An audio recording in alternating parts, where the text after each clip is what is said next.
Hello student, welcome back. अपना already SP का 12th standard का मैंने 7 चैप्टर्स ऑलरेडी पढ़ा दिया है। मैंने अभी आज शुरू करने वाला हूं मैं जो है 8 चैप्टर्स जो है करस्पॉन्डेंस विद द डिपॉजिट। मैंने तुम लोगों को पहले ही बोला था जब भी मैं लेटेस्ट शुरू करूंगा तभी आप लोग को एटलीस्ट जो 3, 4th और 5th चैप्टर्स है जो मैंने बोला था कि भाई वो इश्यू ऑफ शेयर्स, डिबेंचर और डिपॉजिट क्या क्या करना है, रिवाइज करना है बिफोर स्टार्टिंग माई 6, 7 और 8 चैप्टर। क्योंकि मैंने वहां पे ही बोल दिया था, डे 1 पे ही बोल दिया था कि वहां पे मेरा एफर्ट्स 90% होगा 3, 4th और 5th चैप्टर के अंदर। 6, 7 और 8 चैप्टर के सॉरी 7 और 8 और सॉरी 6, 7 और 8 चैप्टर में मेरा एफर्ट्स 10% हो जाएगा, आपका एफर्ट्स 90% हो जाएगी। तो मैंने डे 1 पे ही बोला है आपको कि आपको जब भी आप लेटेस्ट शुरू करोगे, latest is like a practical, कि भाई जब भी आप प्रैक्टिकल शुरू करोगे तभी आपको थियरी कंसेप्ट क्या होना चाहिए, क्लियर होना चाहिए। यस, तो अभी भी रिक्वेस्ट है, जब भी डायरेक्ट मेरा अगर जो भी बच्चे लोग डायरेक्ट मेरा ये वीडियो देख रहे हैं letter nothing but correspondence with the depositor, तो रिक्वेस्ट है फ्रेंड्स पहले मेरा 5th चैप्टर जो है डिपॉजिट वाला वो पहले रीड करें, क्योंकि वो सब रूल्स एंड रेगुलेशन आपको मालूम नहीं होगा तब तक आप लेटेस्ट क्या लिखोगे। ठीक है, तो रिक्वेस्ट है फ्रेंड्स आप पहले क्या करो, मेरा 5th चैप्टर्स रिवाइज करो। नॉट ओनली 5th, आप जब भी मेरा 6, 7 और 8 जो भी करस्पॉन्डेंस है with the members, correspondence with the debenture जो लास्ट पार्ट्स में मैंने पढ़ाया था, वो लेटेस्ट पढ़ने से पहले ही आपको क्या करना है, थियरी कंसेप्ट क्या करना है, पढ़ना है। और ऑलरेडी मैंने तुम लोगों को डे 1 पे ही बोलते आ रहा हूं कि 12th is like a web series. अगर एक भी पार्ट एसपी का मिस आउट करोगे तो नेक्स्ट पार्ट पे नहीं समझ में आएगा। तो प्लीज यार रिक्वेस्ट है फ्रेंड, डिस्क्रिप्शन में ऑलरेडी लिंक दे दिया है हम लोग ने, वहां से आप हम लोग के सब पार्ट्स क्या कर सकते हो, रिवाइज कर सकते हो। ठीक है, चलो शुरू करते हैं। आज अपना 8 पार्ट है जो है, सॉरी 8 चैप्टर है जो है अपना करस्पॉन्डेंस विद द डिपोजिटर। देखो इसमें भी चार ही लेटर्स है, सेम लाइक थोड़ा बहुत चेंजेस है। किसके कंपेरिजन में बात करूं तो डिबेंचर होल्डर्स के, because debenture holder and depositor both are the creditor of the company. I hope you know very well. तो सर डिफरेंस क्या है, अगर कंपनी को लॉन्ग टर्म के लिए पैसा चाहिए तो कंपनी किसके पास जाती है, डिबेंचर होल्डर के पास जाती है। अगर कंपनी को शॉर्ट टर्म पैसे की रिक्वायरमेंट होती है तो किसके पास जाएगी, डिपोजिटर के पास। तो सर शॉर्ट टर्म मतलब कितना शॉर्ट टर्म, थियरी में ही अपन ने पढ़ा था शॉर्ट टर्म मतलब कितना, कि डिपॉजिट मिनिमम 6 मंथ के लिए होता है, मैक्सिमम 36 मंथ के लिए होता है, नथिंग बट 3 ईयर के लिए होता है। तो ये तो हमेशा ऑब्जेक्टिव्स में आता है कि भाई डिपॉजिट मिनिमम 6 मंथ का होता है और मैक्सिमम कितने मंथ का होता है, 36 मंथ, 36 मंथ, 36 मंथ। ठीक है, चलो इंट्रोडक्शन शुरू करता हूं मैं यहाँ पे इसका डिपॉजिटर का introduction. Deposit is a short term source of finance of the company and it is a use in order to satisfy the short term working capital need of the company। मैंने तुम लोग को भी just बोला कि company को अगर long term के लिए जाना है तो वो किसके पास जाएगी, डिबेंचर के पास, और शॉर्ट टर्म के लिए जाना है तो किसके पास जाएगी, डिपॉजिटर के पास। Company can not accept the deposit for a period of less than 6 month और मोर देन 36 मंथ। जो मैंने तुम लोग को अभी जस्ट बोला, ऑब्जेक्टिव्स में मेनी टाइम्स आया हुआ क्वेश्चन है कि डिपॉजिट मिनिमम कितने महीने के लिए होता है, 36 याद रखना है आपको। यस, तो 36 मंथ नथिंग बट 3 ईयर्स आपको क्या करना है, याद रखना है। Yes, can not the company is liable to pay the regular interest on the deposit at a fixed rate along with the principal amount of the maturity। वापस से बोल रहा हूं कि कंपनी का प्रॉफिट हो, लॉस हो, उससे कोई लेना देना नहीं है डिबेंचर होल्डर से, सॉरी डिपॉजिटर होल्डर से। डिपॉजिटर को उसका इंटरेस्ट क्या मिलेगा, फिक्स्ड मिलेगा, उसको कोई लेना देना नहीं है कंपनी का प्रॉफिट। जैसे कि इक्विटी को डिपेंड करता है कि कंपनी का प्रॉफिट हुआ तो ही क्या मिलता है, डिविडेंड मिलता है। बट क्रेडिटर को कभी भी ऐसा नहीं होता है कि उसको प्रॉफिट हो कंपनी को कि लॉस हो, वो उसका लुकआउट नहीं है, उसको अपना फिक्स रेट ऑफ इंटरेस्ट मिलना चाहिए। Company secretary has to conduct the correspondence with the depositor regarding the acceptance of deposit, payment of interest on a deposit, renewal of deposit, repayment of deposit, and so on. Secretary conduct the such correspondence on the behalf of the company and also as per the instruction of the board of director. The secretary should be very cautious and careful while corresponding with the depositor of the company.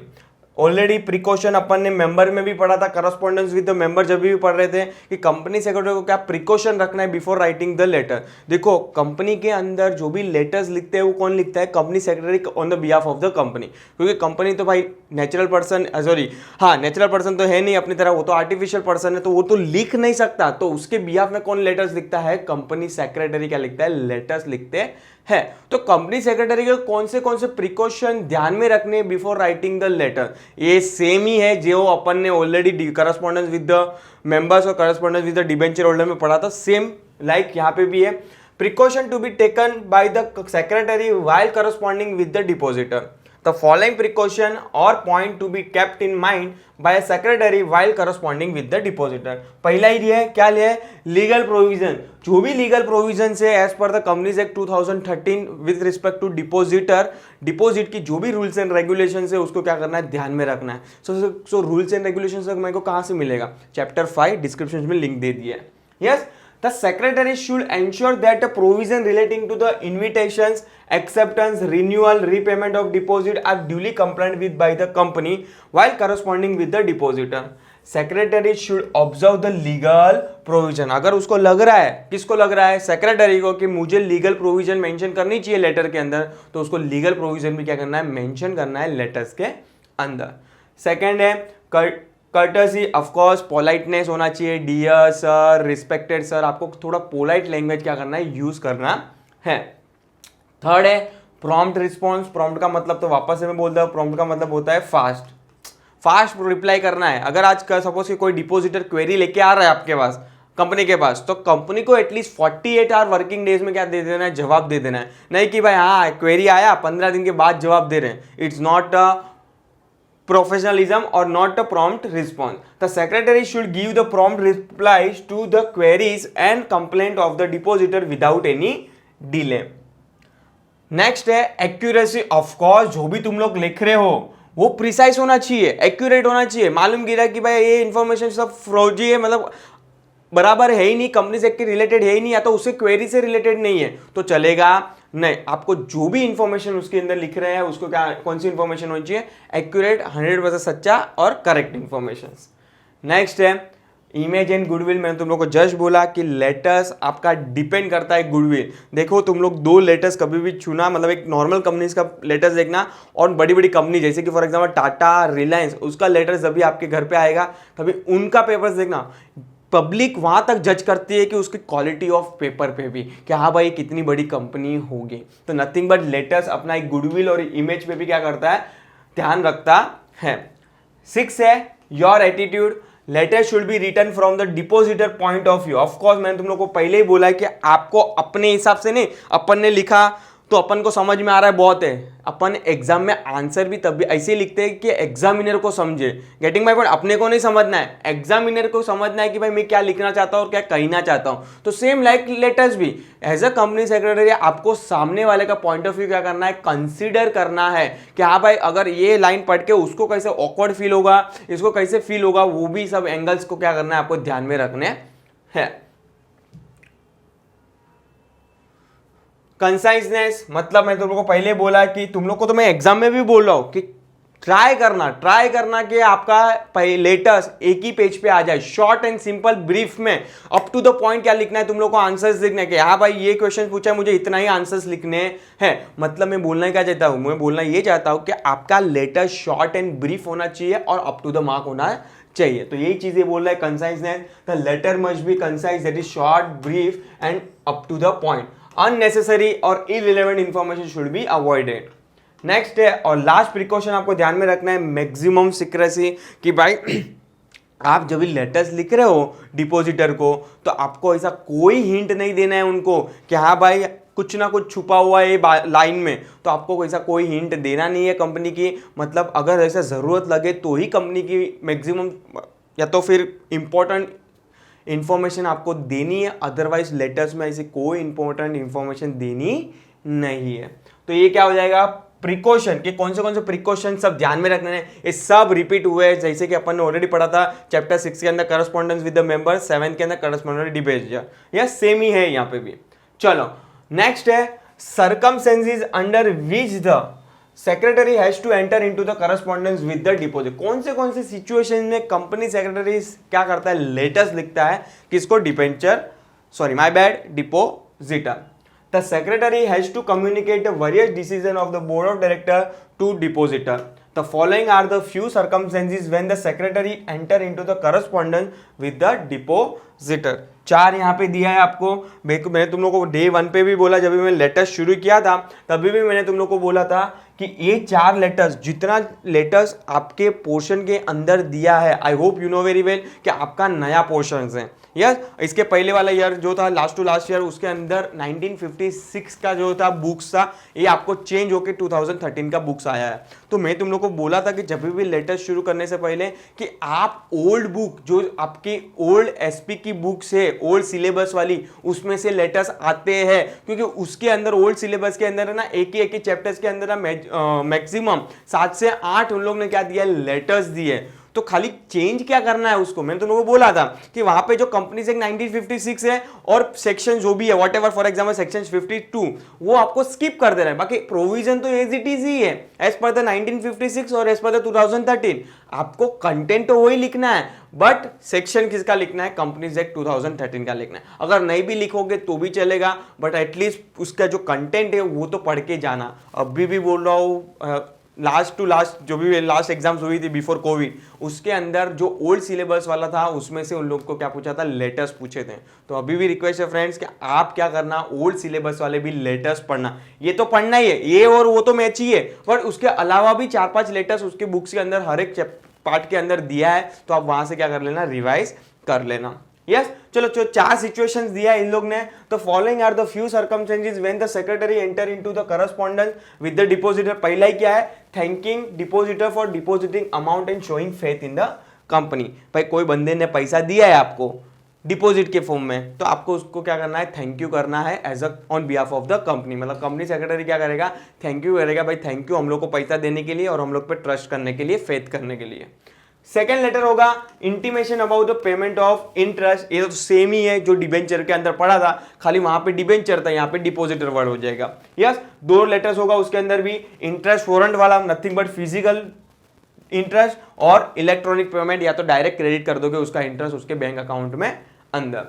Third होगा letters आपका, letter informing about renewal of deposit, कि भाई for example किसका letters आया या तो फिर किसका रिप्लाई आता है कि भाई मुझे मेरा डिपॉजिट क्या करना है, रिन्यू करना है। जैसे कि बैंक के अंदर अपना एफडी होता है, फिक्स डिपॉजिट, अगर आपको रिन्यू करना रहता है तो आपको एडवांस में जाके बोलना है उसको कि भाई मुझे क्या करना है, मेरा डिपॉजिट रिन्यू करना है। तो सेम लाइक कंपनी के अंदर भी अगर ड्यू डेट आ जाती है तो वहां उससे 10 दिन पहले या तो कंपनी सामने से बता देती है कि भाई तेरे को रिन्यू करना है तो रिन्यू कर, वरना अपना पैसा लेके जा। तो वो वाला लेटर्स होगा। और लास्ट लेटर होगा informing about the depositor upon the repayment of the deposit on a maturity. अगर कंपनी बोले कि हम लोग को अभी पैसे की जरूरत नहीं है, हम लोग आपका ड्यू डेट आ जा रहा है, आप अपना पैसा लेके जाओ, नथिंग बट रीपेमेंट करके जाओ। तो ये 4 लेटर्स आपके पोर्शन के अंदर कवर्ड है। अपन पढ़ते हैं 1 by 1 कि क्या क्या है इसके अंदर। चलो स्टार्ट करते हैं स्पेसिमेन लेटर्स। पहला ही लेटर्स क्या है, thanking depositor for depositing amount with the company. मतलब एक थैंकिंग यू लेटर भेज रहा है कि भाई तूने हम लोग को पैसा दिया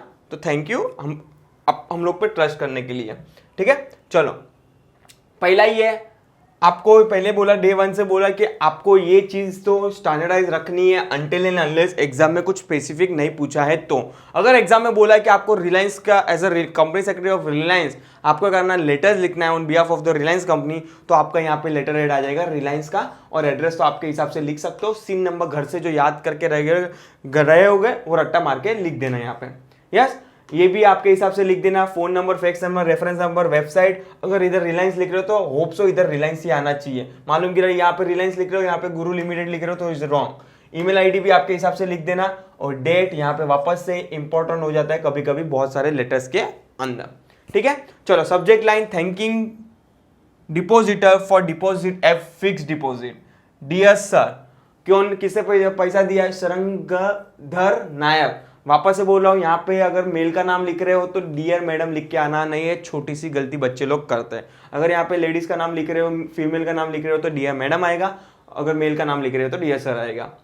we are in receipt of your application dated 5 April 2019। मतलब ये डेट कौन सी होगी, पास्ट की डेट होगी, क्योंकि उसका पैसा एप्लीकेशन कभी आया था 5 अप्रैल को। हम लोग 10 अप्रैल को उसको क्या कर रहे हैं, लेटर्स लिख रहे हैं कि भाई थैंकिंग यू हम लोग पे ट्रस्ट करने के लिए। For investment of rupees 1 lakh rupees in a fixed deposit as per the term and condition stated in the advertisement for a period of 2 year। देखो आपको सब चीजें मेंशन करनी है, छोटी छोटी चीजें। ये छोटी छोटी चीज का ही लेटर्स के अंदर मार्क्स होता है। मतलब term and condition, as per the term and condition, कितने लाख का ले रहा है ये भी इंपॉर्टेंट है भाई, बता तो सही कितने लाख का एफडी करवा रहा है, प्लस कितने टर्म के लिए। अपना घर पे एफडी की स्लिप रहेगी डैड की, उसमें देखना सब चीजें ब्लॉक टेबल के अंदर लिखा रहेगा कि प्रिंसिपल अमाउंट क्या होगा, इंटरेस्ट अमाउंट क्या होगा, ड्यू डेट अमाउंट क्या होगा, कितने ईयर के लिए है। ये सब चीजें आपको भी मेंशन करनी है लेटर्स के अंदर। We are thanking you for the initiative and the trust you have shown in depositing a substantial amount in our company.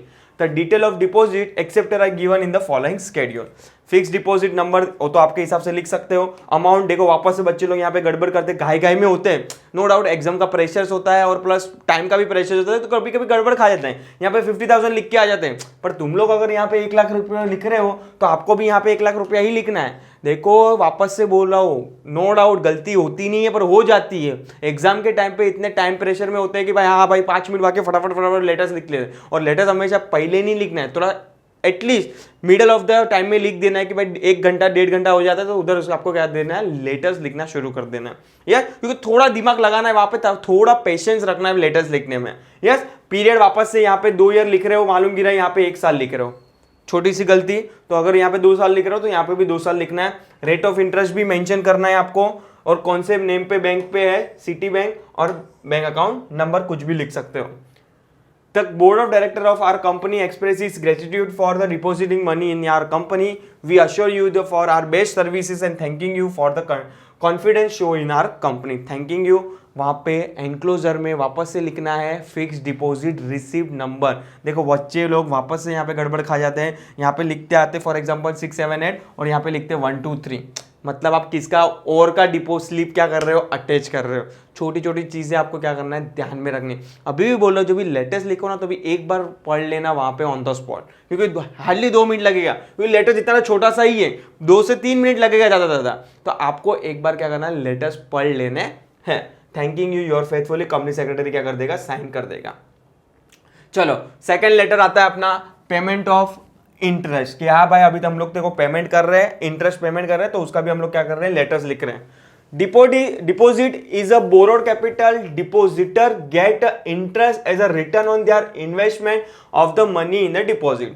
This letter is sent by the company to the depositor when interest on deposit become a due. In these letters, the company secretary gives the detailed information about the payment of interest, such as the amount of deposit, rate of interest, gross amount of interest, TDS, net amount of interest, interest warrant number, etc. The company pay the interest through the interest warrant और electronic. Company के पास 2 option होते हैं, या तो physical payment करे interest, क्या attach करेगा, interest warrant, जैसे कि डिविडेंड में अपन ने पढ़ा था डिविडेंड वारंट, यस डिपॉजिटर के अंदर पढ़ा था डिपॉजिटर रिसिप्ट, तो ऐसे ही डिबेंचर रिसिप्ट, तो ऐसे ही यहाँ पे क्या होगा, इंटरेस्ट वारंट क्या होगा, अटैच होगा। या तो कंपनी डायरेक्टली क्या करेगी, इलेक्ट्रॉनिकली भी पे कर सकती है। इलेक्ट्रॉनिकली मतलब डायरेक्ट उसके अकाउंट में क्रेडिट कर देगा इंटरेस्ट। यस, तो 2 लेटर सेम ही है जो अपन ने पढ़ा था किसके अंदर, डिबेंचर के अंदर, खाली वहां पे डिबेंचर होल्डर था, यहाँ पे क्या होगा, डिपॉजिटर होल्डर। वापस से बोल रहा हूँ, ये अपने घर से जो रट्टा मार के गए रहोगे वो लिखना है, अनटिल एंड अनलेस आपको एग्जाम में स्पेसिफिक मेंशन नहीं किया है तो। Yes, phone number, fax number, reference number, website, email ID and date का थोड़ा बहुत रिलेवेंस होगा यहाँ पे भी। लता दीक्षित, अगर एग्जाम में वापस से अगर एग्जाम में बोला है कि आपको लेटर लिखना है फॉर एग्जांपल मिस्टर एक्स को, तो यहाँ पे आपको मिस्टर एक्स नाम आना चाहिए, लता आना चाहिए नहीं। आपके मन से जो सोच के घर पे गए रहोगे उसको भूल जाना है। अगर कुछ भी नहीं दिया तो घर से जो सोच के गए वो लिखना है। सेम एड्रेस भी मेजोरिटी उन लोग लिख के देते नहीं है, बच्चे लोग को ही बोलते हैं आपके मन से लिखो। पर अगर एग्जामिनर बोल रहा है कि भाई आपको मिस्टर एक्स को उसका एड्रेस ये है, उसको लेटर्स लिखना है, तो आपको उसका नेम और एड्रेस लिख के आना है। वापस से लता है, फीमेल है, तो डियर मैडम आना चाहिए, डियर सर नहीं आना चाहिए, बच्चे लोग गाय गाय में लिख देते हैं। यस, चलो सब्जेक्ट लाइन क्या है, payment of interest on FD. Dear madam, I am instructed by the board of director to inform you that interest at the rate 10% है। वापस से मेंशन करना है। मालूम गिरा पूरा लेटर्स लिख दिया और लेटर्स किसका था, इंटरेस्ट का, और इंटरेस्ट का परसेंटेज कहां पे भी मेंशन नहीं है। छोटी सी गलती 2 मार्क्स कहा जाएगी, क्योंकि पूरा लेटर्स ही किस पे, इंटरेस्ट पे, तो इंटरेस्ट का रेट तो बताओ। Getting my point.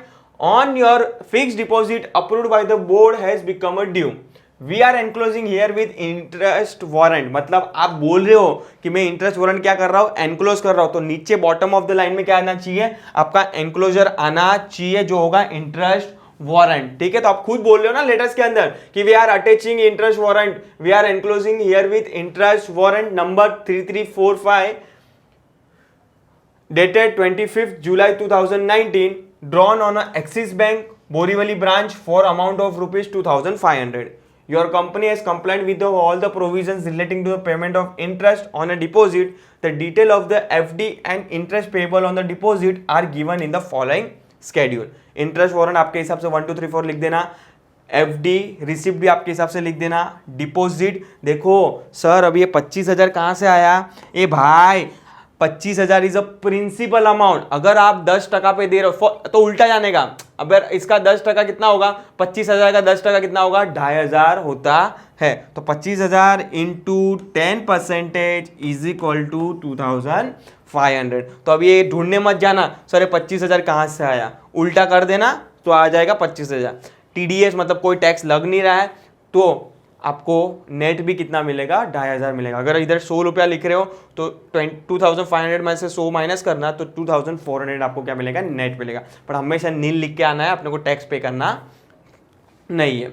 Interest warrant is enclose here with, वापस से गड़बड़ मत करना, अगर जो चीज ऊपर लिख रहे हो तो नीचे भी आपको मेंशन करना है। Please detail the interest warrant along with the proffered line, thanking you your faithfully. Company secretary क्या कर देगा, साइन कर देगा। चलो दूसरा ही लेटर है, सेम ही है, खाली चेंजेस क्या है, उसके अंदर एनक्लोजर में इंटरेस्ट वारंट अटैच करते थे, इसके अंदर अटैच ऐसा कुछ भी नहीं करेंगे, क्योंकि डायरेक्ट बैंक कंपनी क्या कर रही है, उसके बैंक अकाउंट में क्या कर रही है, क्रेडिट कर दे रही है वो इंटरेस्ट अमाउंट। चलो वापस से वंस अगेन ये चीज आपके हिसाब से कर देना है। Phone number, fax number, reference number, website, email ID and date. क्या लिखा है, क्षिता बिहानी, लेडीज है, मिसिस लिखा है यहाँ पे। तो हाँ बच्चे लोग यहाँ पे भी गड़बड़ करते हैं, कभी कभी मिस्टर लिख देते और लड़की का नाम लिखते हैं, तो वो सब छोटी छोटी, देखो माइन्यूट पॉइंट बहुत बड़ी इंप्रेस। अगर सपोज फॉर एग्जांपल रिलायंस का लेटर आया आपके घर पे, फॉर एग्जांपल हिरेन गेडिया है, अगर सपोज कि मिस हिरेन गेडिया लगता तो कितना इंप्रेशन फील करता और मैं कितना नेगेटिविटी सोच लेता रिलायंस के बारे में, कि इतनी छोटी सी भी अक्ल नहीं है क्या रिलायंस के कंपनी सेक्रेटरी को। समझ में आ रहा है कि नहीं मैं क्या बोलना चाहता हूँ, छोटी छोटी चीजें बहुत बड़ा इंप्रेशन क्रिएट करती है। इसलिए तो मैंने तुम लोग को बोला था लेटर्स के अंदर प्रिकॉशन टू बी टेकन, उसके अंदर एक पॉइंट था इमेज एंड गुडविल, ये क्रिएट करवाता है आपके लेटर्स। ठीक है, तो ये चीजें आपके हिसाब से लिख देना है। सब्जेक्ट लाइन वापस से, payment of interest on fixed FD electronically through ECS और NEFT। Dear madam, I am instructed by the board of director of the convey to you that the board has to pass the resolution in a board meeting held on 12 मार्च को 2020 को हुआ था। मतलब ये वाली date past होगी, कौन सी, 12 मार्च 2019। आप कभी लेटर लिख रहे हो 14 मार्च 2019 को। टू पे interest eight 10% on the deposit for the year ending 31 March 2029। Your company has complied with all the provision relating to the payment of interest on a deposit. Detail of interest payable to you are as follow, वापस से same table ही होगा। FD का receipt number, deposit amount मतलब principal amount, rate of 10% 2,500, TDS कुछ भी नहीं cut रहा है, मतलब TDS मतलब टैक्स, और नेट अमाउंट आपको 2,500 एज इट इज मिल जाएगा। Interest will be payable by electronic, मतलब NEFT कर देंगे, that is by crediting said interest to your bank account as per the detail provided by you to the company. आपने जो भी detail हम लोग को प्रोवाइड किया है बैंक अकाउंट का, उसके अंदर हम लोग डायरेक्ट क्या कर देंगे, क्रेडिट कर देंगे। इसलिए यहाँ पे एनक्लोजर में कुछ आएगा नहीं। Thanking you your faithfully, company secretary यहाँ पे क्या कर देगा, साइन कर देगा। आई होप तुम लोग को लेटर समझ में आ रहा है। मैं तुम लोग को अभी भी बोल रहा हूँ कि आप जब तक लेटर्स राइटिंग में प्रैक्टिस नहीं करोगे तब तक कॉन्फिडेंस नहीं आएगा। मैं तुम लोग को पहले ही बोला था, अकाउंट्स के अंदर तब भी कॉन्फिडेंस आता था जब भी आप फिजिकली उसको क्या करते हो, सॉल्व करते हो, तब भी जैसे सेम लाइक आपको लेटेस्ट भी क्या करना है, फिजिकली क्या करना है, सॉल्व करना है। आप ऐसा एग्जाम में थियरी की तरह पढ़ जाओगे ना लेटेस्ट, गारंटी बोल रहा हूँ, गारंटी बोल रहा हूँ, आपको एग्जाम में अटकोगे 100% अटकोगे। यस, चलो third latest is renewal of deposit, a process whereby the deposit holder continue with the deposit for an additional time period after the completion of the initial time period of investment deposit is called as a renewal of deposit. The addition period can be similar or different from the original time period. ये भाई जरूरी नहीं है कि पहला अपन ने 5 साल के लिए डिपॉजिट, सॉरी माय बैड, 5 साल के लिए कर ही नहीं सकते हैं, मैक्सिमम 36 मंथ है। सर एग्जांपल, अगर 2 साल के लिए अपन ने डिपॉजिट करवाया था तो उसका मतलब जरूरी है कि अपन को वापस से 2 साल से ही करना पड़ेगा? नहीं, वो तो अपनी मर्जी है कि अगर अपन को 1 साल करना है तो 1 साल भी कर सकते हो। तो additional period can be similar और different from the original time period. The printed application form for the renewal of deposit are to be sent to the depositor at least 1 month before the maturity date. आपको advance में उन लोग को 1 महीना advance में क्या कर देना है, डिपॉजिट स्लिप भेज देनी है। अगर आपको रिन्यू करना है तो एप्लीकेशन फाइल करके दे दो। The company send is letter of renewal if the depositor renew his deposit. The deposit sir details about the renewal of deposit are inform and a renewal of deposit receipt is enclose here with. चलो वापस से letter head आपके हिसाब से पढ़ लेना, specific घर से जो रट्टा मारा रहेगा उसके बेस पे, until and unless specific mention नहीं किया है एग्जाम में। Phone number, fax number, reference number, website, email ID and date. Miss Ashish Singh, address लिख देना उसका। सब्जेक्ट लाइन होगा renewal of FD. Dear madam, we are by enclose the receipt of your application for the renewal of deposit of ₹1 lakh for a further period of 2 years। देखो वापस से बच्चे लोग गड़बड़ मत खाना, अगर फर्दर पीरियड कर रहे हो तो 2 साल, 3 साल, 4 साल नहीं लिख सकते, बिकॉज आपको मालूम है कि डिपॉजिट मैक्सिमम 36 मंथ के लिए ही लिया जा सकता है, मतलब 3 ईयर के लिए। ठीक है, along with the application we have also received original fixed deposit receipt number this, and the same has been placed before the board for a consideration and approval. The board of director by passing a resolution at a board meeting held on 17 मार्च को हुआ था meeting, has decided to renew the deposit for a further period of 2 years on the same term and condition. A deposit receipt number 5925। देखो ये आपका जो receipt होगा वो होगा नया वाला, न्यू डिपॉजिट रिसिप्ट हम लोग क्या कर रहे हैं, आपको इश्यू कर रहे हैं, इज एनक्लोज हियर विद, मतलब ये वाला। यस, क्योंकि जूना का मतलब ही नहीं, ये पुराना वाला था, ये वाला जो था वो पुराना वाला था, आपको नया एनक्लोज करना है, नया उसको डिपॉजिट रिसिप्ट देना है। Is enclose along with this letter your faithfully, company secretary क्या कर देगा, साइन करेगा। एनक्लोजर भूलना मत, आधा मार्क्स होता है इसका। यस, चलो अभी लास्ट लेटर होगा अपना ए चैप्टर्स का, और चैप्टर्स वाइंडिंग अप हो जाएगा, जो है पेमेंट ऑफ डिपॉजिट, कि भाई मैच्योरिटी पे हम लोग क्या कर देंगे, डिपॉजिट क्या कर देंगे, पेमेंट कर देंगे उसका। Yes, on the maturity of tenure of the deposit it is a binding on the company. Binding का मतलब होता है यहाँ पे लायबल, कंपनी क्या है, लायबल। देखो वापस बोलता हूँ, it is a liable on the company to repay the deposit. Default in repayment of deposit result in a levy of penalty. The letters for a repayment of deposit is to be sent to the depositor when the deposit is to be redeemed. The letters inform the depositor that the fixed deposit receipt is received by the company. These letters including the information about the repayment of deposit such as the tenure of deposit, FD, receipt number, deposit amount, rate of interest, maturity amount, TDS, net amount, due date of the payment of deposit, etc. चलो वापस से शुरू करते हैं अपन इसका। Letter head आपके हिसाब से लिख देना प्लीज, अनटिल एंड अनलेस आपको स्पेसिफिक मेंशन किया नहीं है तो। Phone number, fax number, reference number, website, email ID and date. Mister Ravindra Khanna, इसका एड्रेस आ जाएगा।